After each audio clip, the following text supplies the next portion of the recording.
Blog Talk Radio.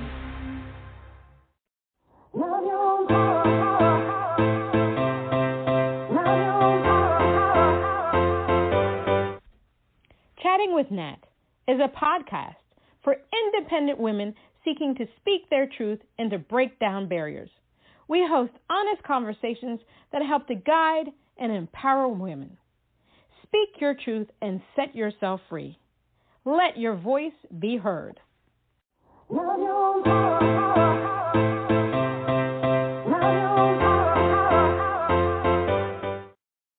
everyone. It's Natalie Jean. It's Natalie Jean. Yes, it's Chatting with Nat. And today we have the honor of having rock band Limberlost. Limberlost is an award-winning American rock band from Seattle, Washington. Behind the crushing vocals of Krystle Pyette and mesmerizing harmonies of Brittany Lauren, the band consisting of Ricky Dunn on guitar, Thor, Beman on bass, Anthony Ciarochi on keys, and Michael Burt on drums. I hope I said that right. Use captivating hooks and tenacious grooves to grab your heart and invade your soul. A troupe of 6 vastly different origins who bind together as one and rise from the mist to permeate every song and performance with passion, love, and raw energy. Let's give them a round of applause.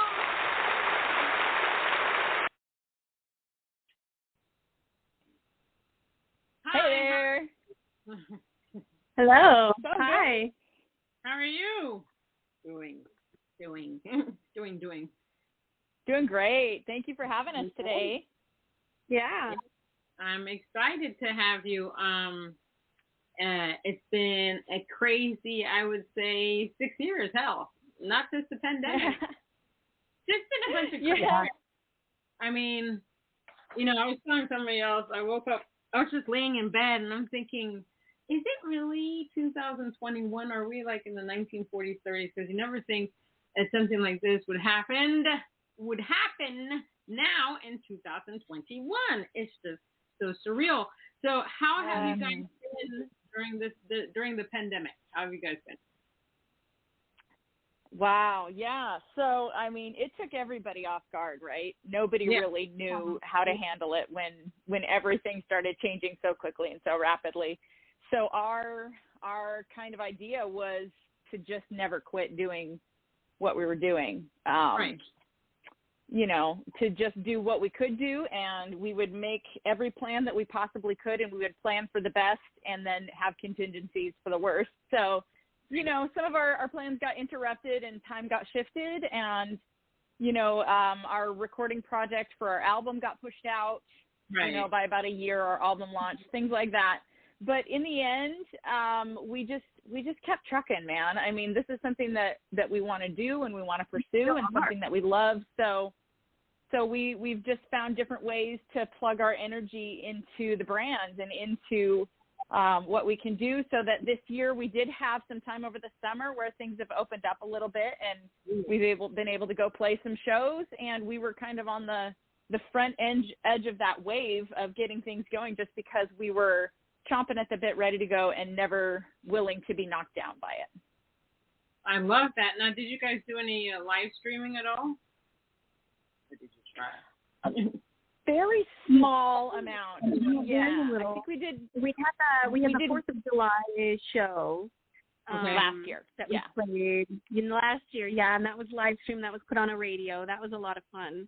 But in terms of something that we put on in our own production, no, I don't think we did any live streaming. No, yeah. We figure there was a lot of people who took that route, and so the airwaves were very, very saturated very quickly.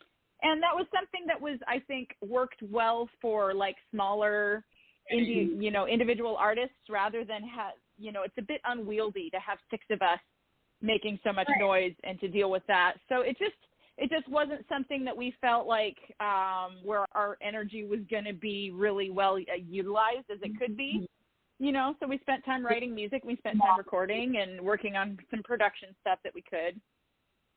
Yeah, I was one of those people saturating the airwaves with. No, but it's done so much good for some people. It's been a fantastic thing.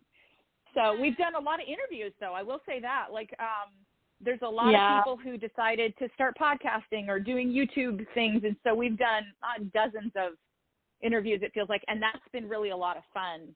And just another way that we're so thankful that there are people who are willing to put their time into this and put their time into us. And it's another way to grow the brand, you know, another way to kind of like, you know, meet new people and make new connections. So we are very thankful for, you know, podcasters and reviewers and things like that. You know, that's a big part of the industry now for indie artists. No, it's huge. I really wasn't into the live streaming thing, but then I was with Beachword Management, and they were saying, oh, you should try it, blah, blah, blah. So there were some nights that, you know, there were a lot of people, there were a few people, and then there was nobody. I was singing to myself, allowed me to practice music. You know, I just, you know, I took it with a grain of salt. One of the questions that I like to ask everybody that comes on Chatting with Nat is, during this past couple of years, it's just been, like we said, it's been cray-cray, but things, you know, people's eyes have been open to various things in their lives. Like, you know, I have colleagues that decided to quit their jobs because they realized that's not what they wanted to do. They wanted to be happy. It was not just about the, you know, the money. I read an article on that they said there was a large percentage of people that actually quit their jobs, or there are people that were working a lot, and they said they realized they weren't spending time with their families, so they cut back on work. I mean, the amount of people I saw walking with their families was crazy to me.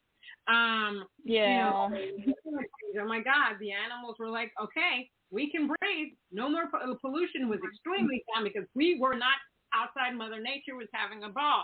Now, obviously, the pandemic was crazy. I mean, obviously it was bad. People died. People got sick. But at the same time, it opened the eyes of a lot of people what they want to do with their lives.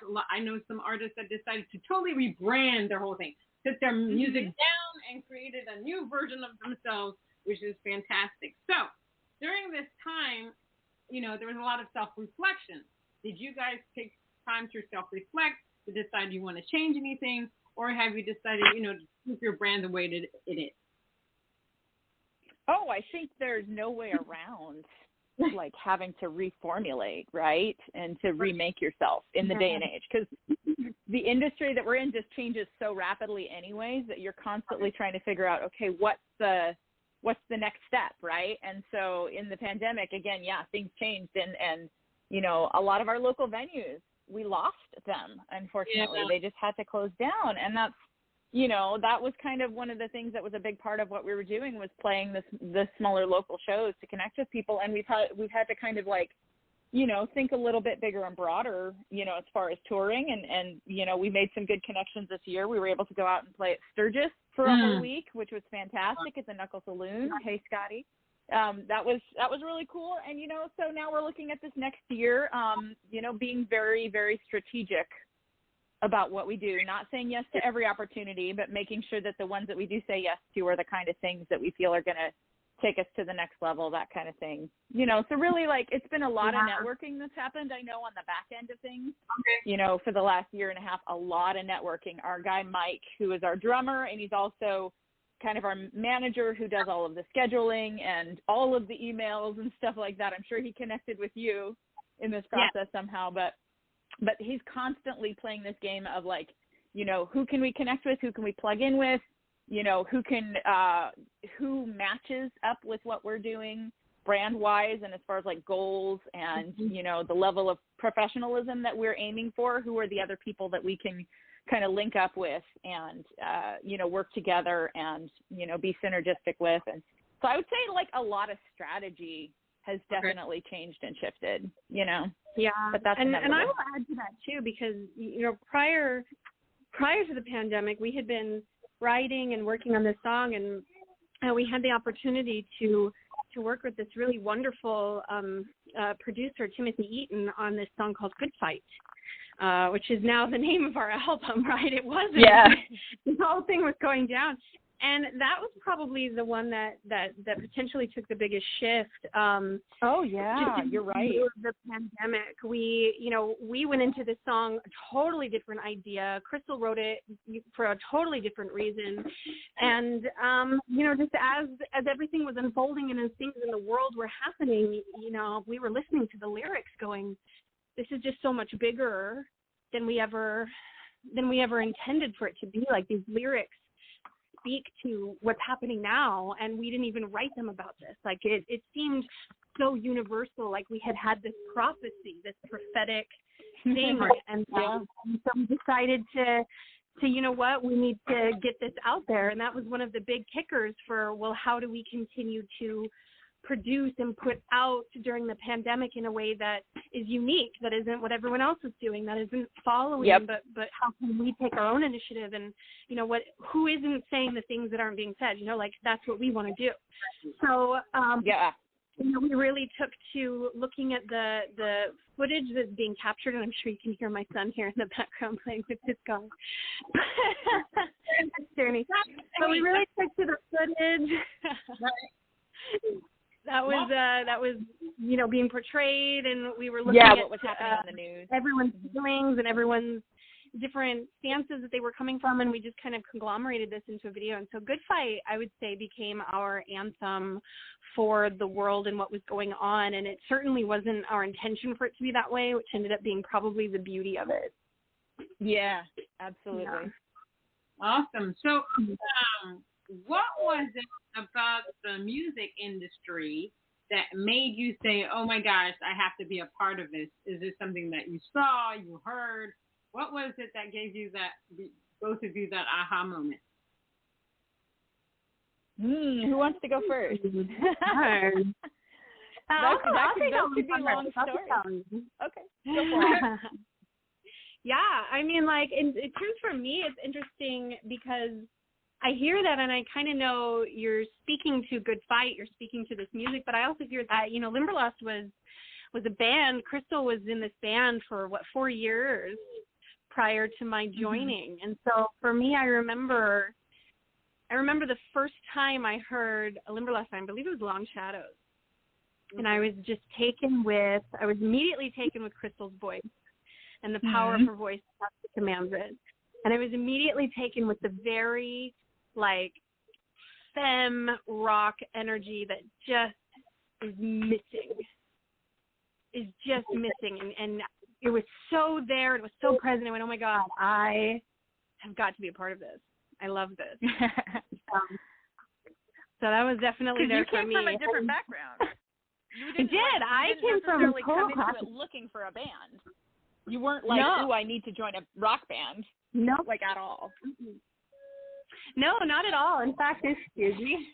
Thank you, Judy. Turn the room on. Hang on. Yeah, no, I happened to, it was like a Cinderella story. I was with our good friend Sammy Shafi, who invited me to sing on stage. And I had been coaching him and a good friend of his for a while. And I sang on stage with him, and Mike happened to be in the audience. And at that point, they were looking for a harmony singer for Limberlost. And so there wasn't like an audition. I hadn't really heard a lot of their music prior to that. I'd heard some of the stuff in there working with Sammy. And just, you know, after hearing some of the album and going and meeting with them, I fell in love with it, and it's just been kismet since then. So, yeah, and because Brittany comes from a completely different background. She's actually a trained opera singer. She's a classically trained musician. She's worked in Italy, actually doing that, singing opera, and she's a vocal instructor and a piano teacher and that kind of thing. So what she brings to the band is really unique and very wonderful. She's been doing a lot of the arrangement work on our background vocals and stuff like that for when we go into recording and when we're going live. We've got, 2 or 3 parts with vocals that we've been working with, which is really, really fun. So she didn't necessarily start out wanting to be a rock musician, but we are inevitable. We captured her. Brittany. Yeah. That's how it's been. That's how it is. How did you come up with the name Limberlost, and how did the band all come together? The rest of okay. So that's again another whole long story. So going back a little bit to your previous question about how we got into this, I personally have just always been doing music. My dad was a rock musician when I was growing up. We just always had instruments. I was always singing. It was never not a thing. So to me, music is just a function of life. And so I've never been the most ambitious person. I'm pretty chill about stuff. And so I've kind of always been like, I'm just going to be on the journey and on the road that music takes me. And it's gone different directions over time. And for a lot of years, I was working in churches as a music director. And that's how actually the band ended up getting started. I was serving at a church, and Mike came and visited that church at one point and, saw me sing, and we joined the same team. And we're working together for a long time. And he brought another friend, Ricky, who's our guitar player. And they started coming in. So we started working together as a band in the context of playing music for church. And we started kind of talking about writing some stuff and working on some songs together. So back in 2014, I feel like it was the fall of 2014, the three of us plus a bass player named Daniel, who was kind of like the original member, we started writing songs and working together at church and kind of doing a combo of both and working on our own, rock music as well. And that's kind of where Limberlost got started. And our name came from, because gosh, man, I tell you, you go on like Google or Facebook and you start looking up all these cool band name ideas you've got, and you realize that there's already like 6 bands that have that name. So it's kind of challenging with the internet being what it is. It's there's a lot of things that have already been done. So we were all spitting ideas around, and I'm pretty sure it was Ricky who brought up the name Limberlost, which is a place. It's like a swamp in Indiana. And he mentioned it because it was just a cool name that had stuck with him because his grandmother had used that name for like the backwoods of their property when he was young. So it was a reference from childhood. It was just a cool name. He brought it up, and I was like, are you kidding? That's wonderful, because I was like, my favorite novel growing up, it was written by Gene Stratton Porter in the early 1900s. It's called A Girl of the Limberlost, and it's been my favorite book, and there was a movie made from it, and it's this story about this young girl, kind of this coming of age, finding music, big emotions and relationship with her mom and saving the farm and all of this. It's a really wonderful story. And so there's the name Limberlost for that place came from the story of a guy who got lost out in the woods and needed to find his way out. And his name was Limber Jim. And when he got lost, he realized that he was coming back to the same place in circles and needed to find a direction and pick that direction and stick to that direction. And so there's a lot of metaphor in there about life and about, being on a journey and finding your way that really kind of fits who we are as a band, that we want to be doing something that is our band mission, music. Right? Yeah, we want to be doing something that's music that we love and that we're good at, but it does something for the world. It gives something to people and to whatever's happening socially, like we did with Good Fight, or just, being there, as live music, once things opened up, being able to connect with people in person and stuff like that. So there's the whole origin story. All right. I love it. And how important is it for you guys to be really, truly authentic as artists? Oh my gosh. That's like number one. That's number one, because for me, music is such a powerful tool to connect with people and to reach people. And it's a way to make bridges, right? Mm-hmm. Especially in society today, especially when there's this big deal of being on one side or the other, rather than trying to find a way to connect and a way to work together and a way to understand each other and a way to listen to each other.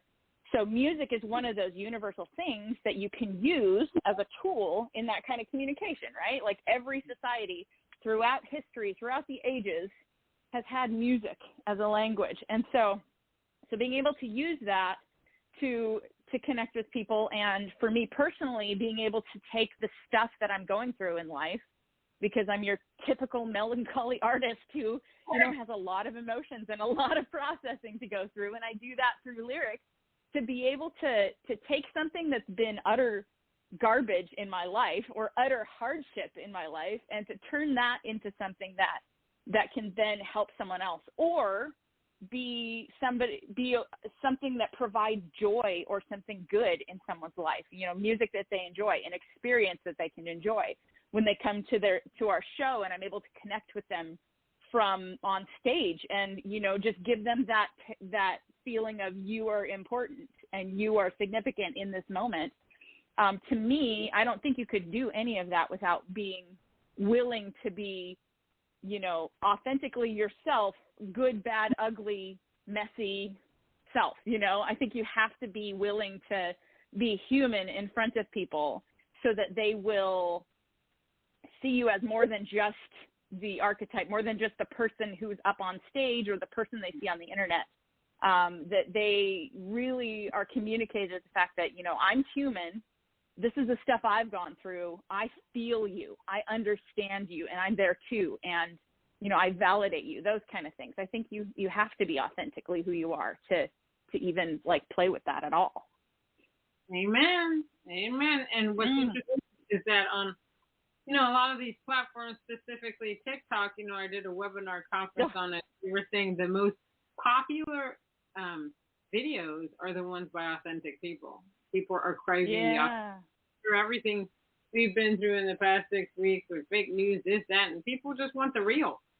They're clinging more to people than they are to the mainstream artists because, they want somebody that they can relate to, that they can feel like they could just message and say, look, I'm going through this, and this song, really through. So, no, I completely get it. Now, I'm going to play your song, Good Fight. Tell us what that's about. Would you like to talk about that, Brittany? Yeah. I have such a hard time answering what is the song about, though. I have a really hard time answering that question. Okay. I could start the answer. I feel like everybody gets their own interpretation. Like, if you really sit with these words, it's gonna hit you what this is about. What is the good fight is what our producer threw to us. And so that's kind of the thing I want everyone to think of right when they go in it. Like, what is the good fight? When you hear that name and you just don't know what it is, what is the good fight? That's kind of where I like the song to sit as you listen to it. So you don't want to spoil the impact of it. Yeah, maybe we could talk about it after you play it. How does that sound? All righty, yes. All right, let's play it.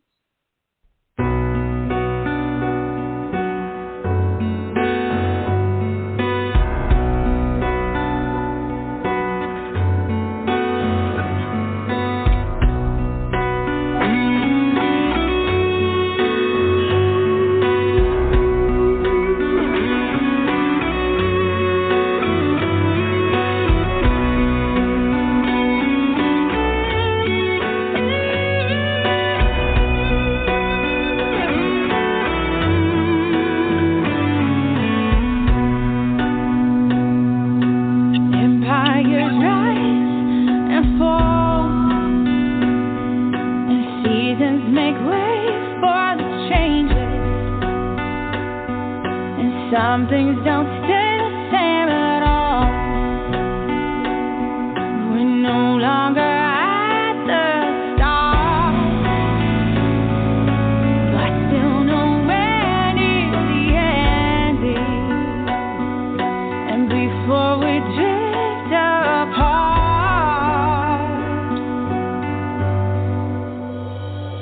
let's take these thoughts and paint them on the side.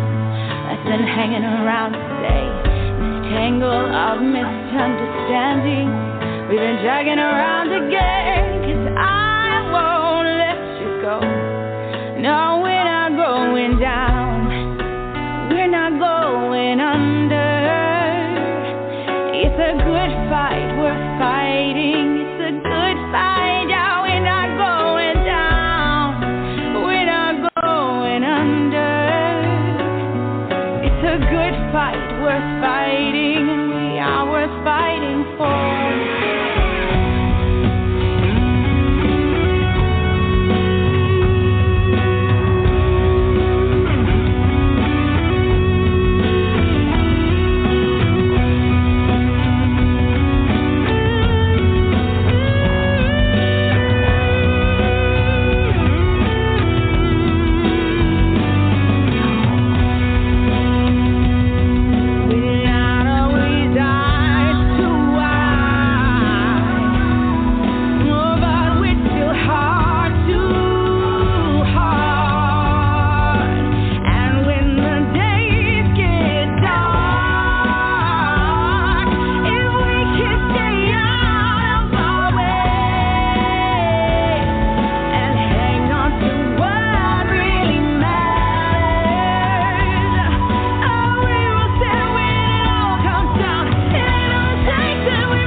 good fight worth fighting, and we are worth fighting for.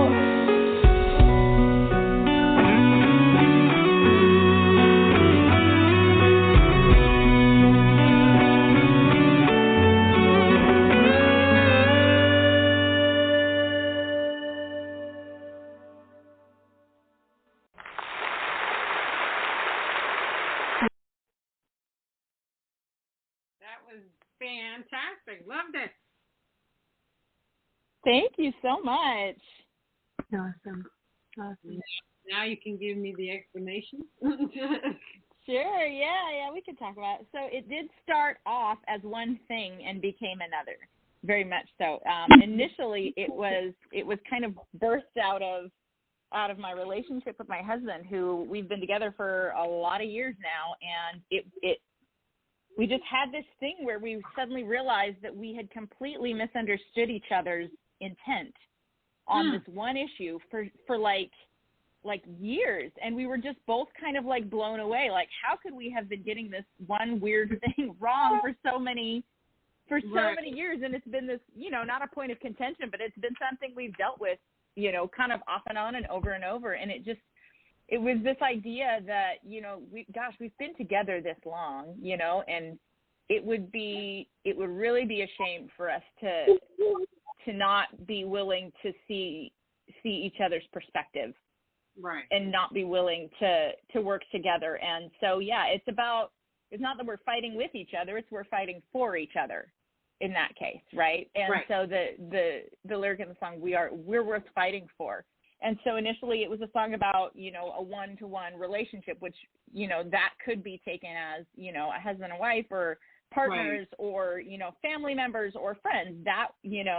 That initially was where I was with it. But again, when the pandemic happened early on, we were dealing with riots and, the racial tension that was happening and all of those things. That was right around after we had recorded it and we were getting ready to, release the video, and our producer had challenged us, like, what is, there's a scope to this song, but is that where it has to go? Like, is that the end point of it? And, what if we looked broader? And we did. That there was stuff happening, and we have to be willing to see each other, even if we're on opposite sides of an issue as human beings. We have to be willing to reach out and work together and to stick it out for each other, because everybody's worth fighting for. Everyone has value. Amen. I love it. Now, Mike mentioned that you guys might have a 16-show tour. Did he give you permission to talk about that or not? I don't know. He said I never heard back. He said there's a big elephant in the room right now dressed as possible 16 shows. Yes. He did. I saw that he did that, and I went, "Oh no, Mike," because he really hasn't. We haven't confirmed. He's our manager, what right? We can and so say. he kind of spills the beans a little, but not a lot. So we don't really know a whole lot. What can we say? We can say that there are a lot of exciting things happening, and that to definitely keep watching all our social medias, because all of our big announcements, as soon as we know something exciting, we want to share that with all of the people who have become our friends and our family through this thing we call music. So we've got a lot of really big things in the works that we're very excited about, and we're hoping to be able to have some things to share very soon.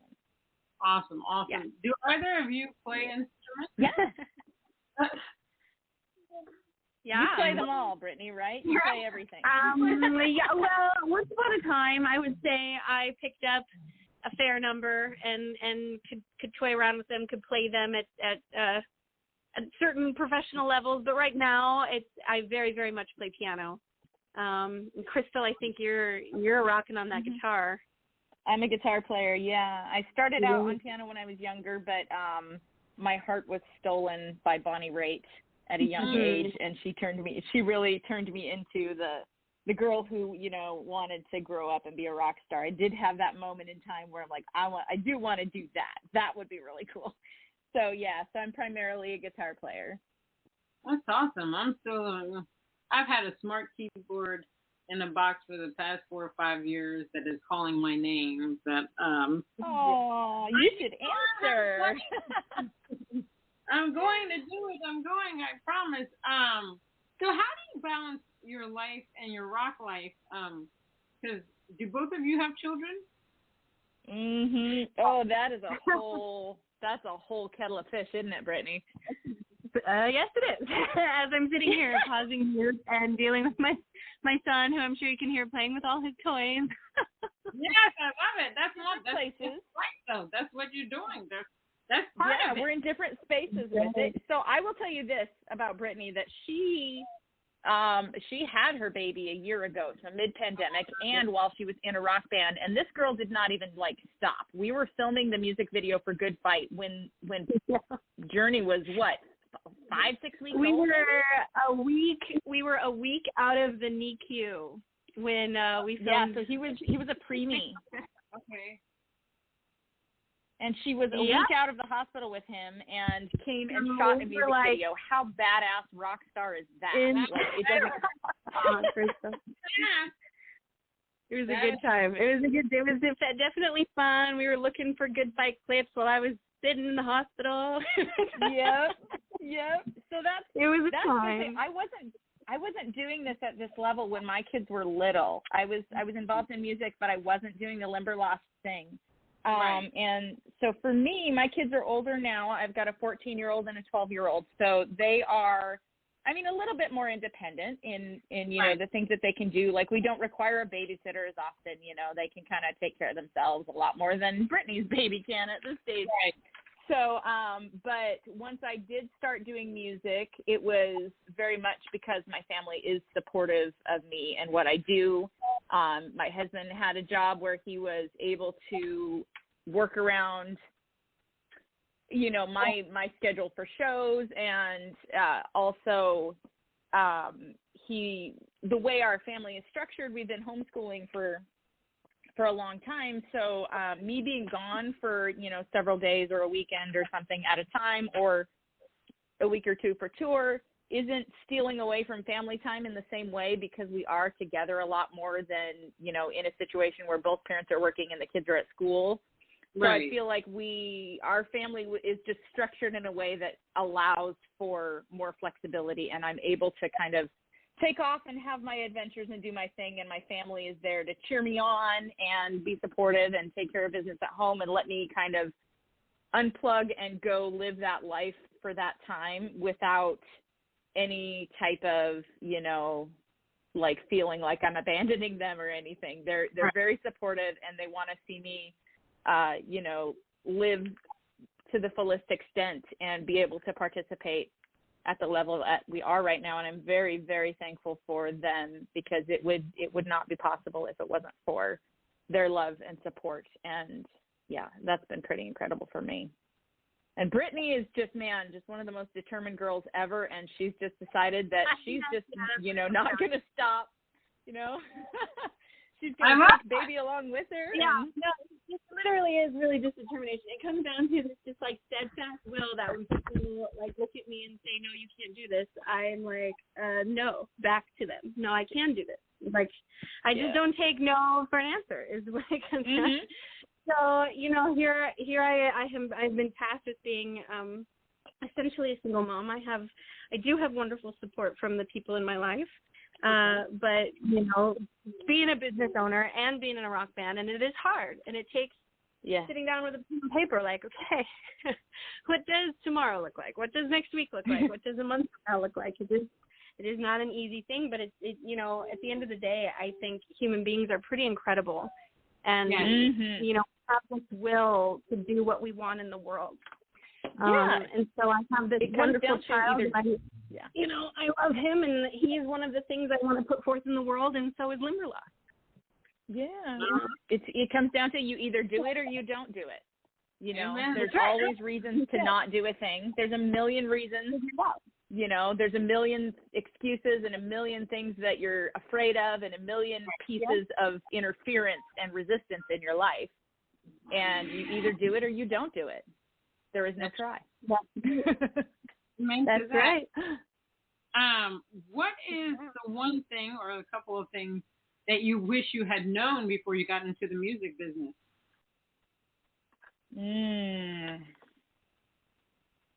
I don't know. That one's hard for me. 5 hours answering this one. Right? I'm a very in the moment of the moment person, and like I find it impossible to like even like remember an argument long enough to hold a grudge. So like thinking that far back into situations is really hard for me. I'm just like, you know, just doing what we're doing now and living kind of in that. So that's a little harder for me. But I would say that I'm glad I'm doing this now in my life, because back in the day, like when I was a lot younger, I don't think I was ready. And I think that's why I wasn't doing this. I think I wasn't sure who I was and who I wanted to be.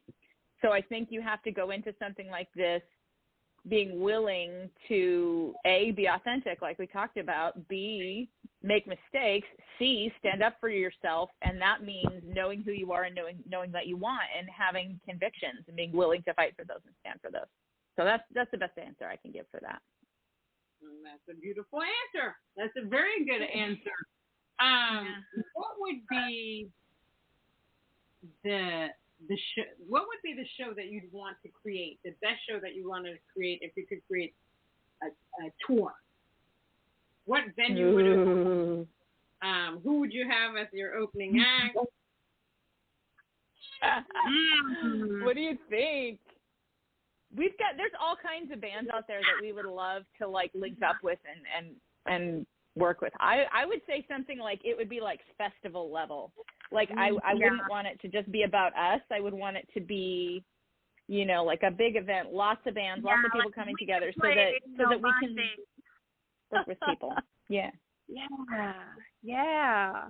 So something on the festival level, but there's bands like that we look up to and we cover their songs and stuff. Like Rival Sons is a band that we love, and we've done one of their songs for years. We'd love to, you know, link up with those guys. And you know, I'm sure Mike has this dream of like, you know, playing with Foo Fighters. He's a big, you know, Dave Grohl fan. And so I would love to at some point work with the Girls from Heart, because that's a pretty heavy influence for us in the Seattle area. So being able to work with Ann or Nancy or both would be, you know, probably one of my biggest dreams in the industry. So that'd be pretty cool, I would say. That would be awesome. I think that'd be amazing. Yeah. Do you have any new music? Yeah. Actually, we've been working on a new song, because, you know, we're a train that never stops. So even on our tour, we released an album, but even on tour, we had a brand new song that you and Tony put together, right, Krystle? Yep. Tony, this is the first time that Tony brought one of his kind of generated ideas. Our keyboard player, Tony. Yeah, he's had his own projects and his own bands over the years and has done a lot of songwriting. So he's a very talented guy. And so he brought an idea and was like, hey, do you want to try to do something with this? So I got to kind of sit with his initial idea and then develop it into some lyrical thoughts, and kind of he was very gracious in allowing me to mess with like the tempo and the arrangement and structure, and we came up with something that I think is like different than we've done before, which is important for me whenever we're songwriting. Is I don't ever write the same song twice. I want this to be new and exciting, and that's what motivates me. And so this one, we're just about ready to get this one kind of going in the studio. I think Mike is just about ready to go record some drums, and we'll start kind of building from that layer. And, you know, one album, we just released it this summer, but that just means we're on to the next thing for sure. That's right. What do you both love about being an artist? That emotional processing aspect of it is huge for me.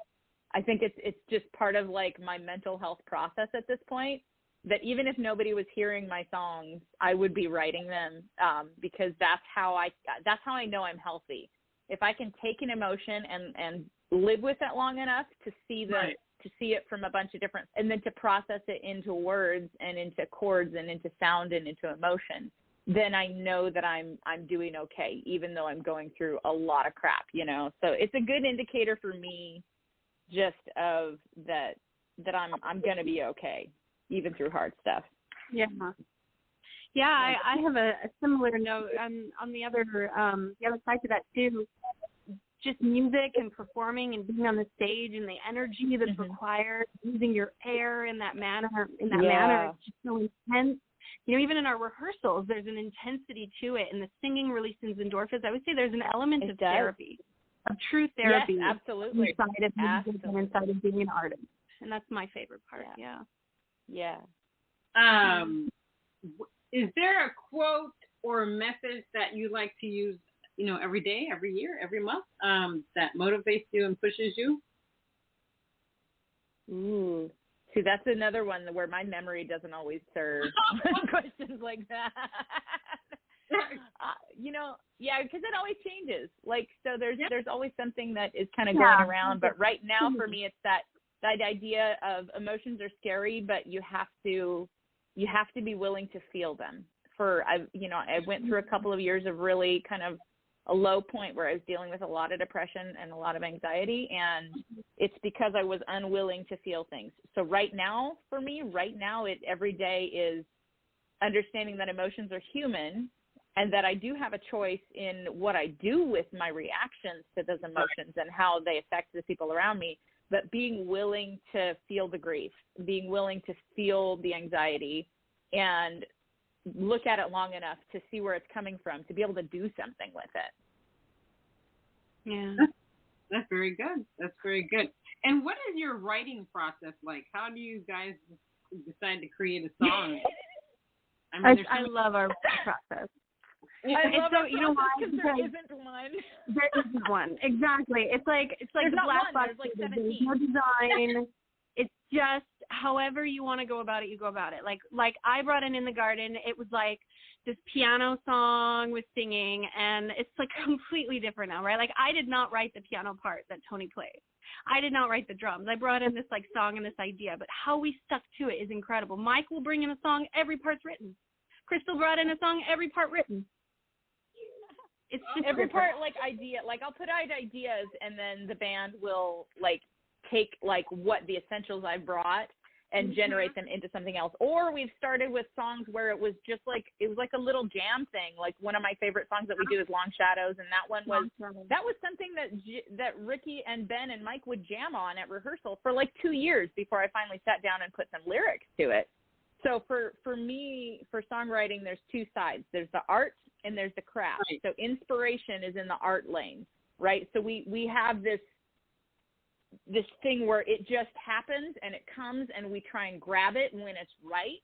And then there's the craft of having discipline to sit down and, you know, be willing to make decisions about lyrics, even if I'm not feeling inspired, you know, or particularly, you know, I need to sit down and actually develop a thing and use the craft of songwriting for it. And then that's also the time where we're being willing to be in the same room for an extended amount of time, throwing out ideas, you know, being willing to have your ideas critiqued or have somebody not love something that you love.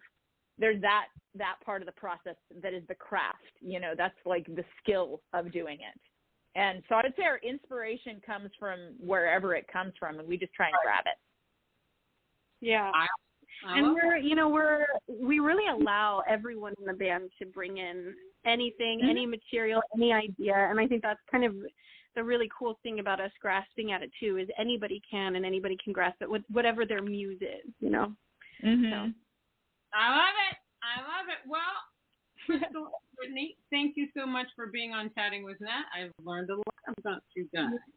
Love it. Oh, thank you so much for having us. This has been really a lot of fun, very enjoyable conversation. We appreciate it. You guys, I can't wait to hear the new tunes. I'm going to check out your album. And hopefully, fingers crossed, that which cannot be spoken happens for you guys. Yeah. Yes, absolutely. I'll put it out there in the universe for you. But yes, thank you again. People can find you at www.limberlostmusic.com, or they can just Google you. We're on so many platforms. Spotify. Yeah, Spotify, everywhere. Apple Music, Tidal, whatever. We're there. Oh, yeah. YouTube. Just Google me, because half the time I can't remember what I'm on. But thanks again. I mean, can you even remember? It's like, Yeah, then you have to remember passwords. Then you have to be here, there, everywhere.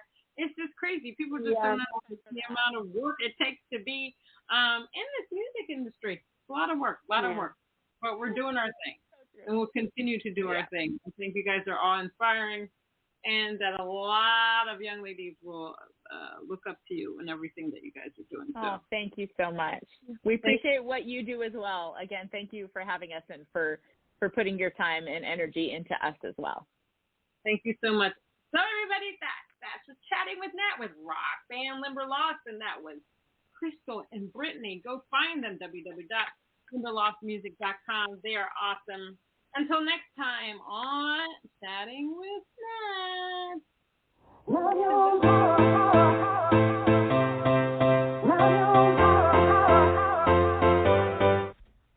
Chatting with Nat is a podcast for independent women seeking to speak their truth and to break down barriers.